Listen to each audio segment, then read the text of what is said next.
Okay, before I get into the nitty gritty, I have a message for someone. Dear Manchester United, I appreciate you being a fan and watching my videos, but I'm afraid there's been a slight misunderstanding. You see, when I said back in December and February that you should try and emanate the Real Madrid three-peat side, I didn't literally mean try to buy out the entire fucking team. God, man. Anyway, here's what I did mean.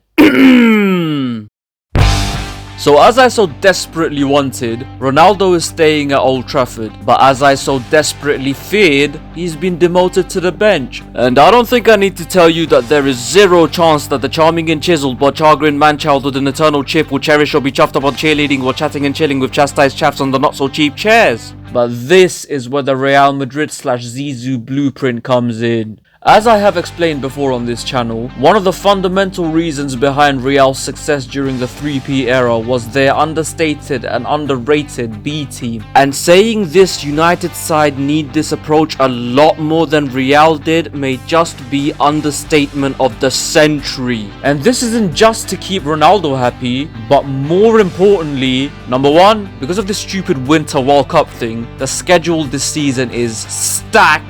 Number 2, with more of the squad receiving game time, it'll keep players happy and improve dressing room vibes. Number 3, the style of play we saw against Liverpool won't work in Europe where the game is slower and you will need to play with the ball. And number 4, the style of play we saw against Liverpool won't even work against the smaller teams in the Premier League. It barely worked against Southampton. Like, how short are your memories? Do you not remember Oli? He also achieved moderate success against the bigger sides by playing without the ball, only to get slapped by the minnows. Now, what are the two teams I'd personally build? Well, thank you for asking. So against the bigger teams in the Premier League, as well as the sides dropping down from the UCL in February, this is the team I'd go for.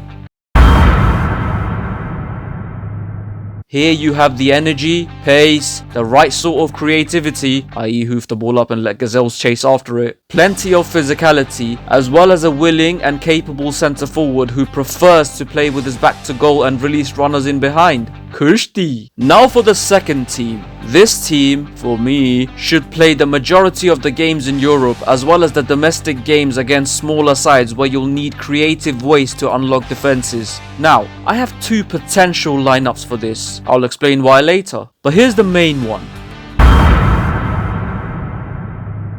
So with this team... yeah. No, I'm not changing the back five, sucker dick. With this team, you have flair, intricacy, chance creation in volume, and a genuine goal threat to finish them off. No offense, Marcus. Here, Ronaldo can play a role similar to what Sebastian Haller did for Ten Hag alongside Antony at Ajax. And while this won't work against teams like Liverpool and City because, well, they play a way not too dissimilar to this with about half a decade more practice. But this will very easily unlock the rigid defenses and is so much more suited to the European game. Only big potential obstacle is if Ronaldo will be happy to operate centrally. Though to be fair, the guy is a pro and it shouldn't be a problem. But in case it is... This is a very similar setup to the one Michael Carrick deployed against Villarreal last season. A game which, mustn't we forget, United won 2-0 away against a team who went on to reach the semi-final. A game which still probably saw Ronaldo's best performance at United since his return. But what was the issue in that game? The midfield and defense kept getting ran the fuck over. But this will not be the case now. United, to their credit, have brought reinforcements in those areas and will be able to free up their attack. And again, trust me, with these additions, this will work so well.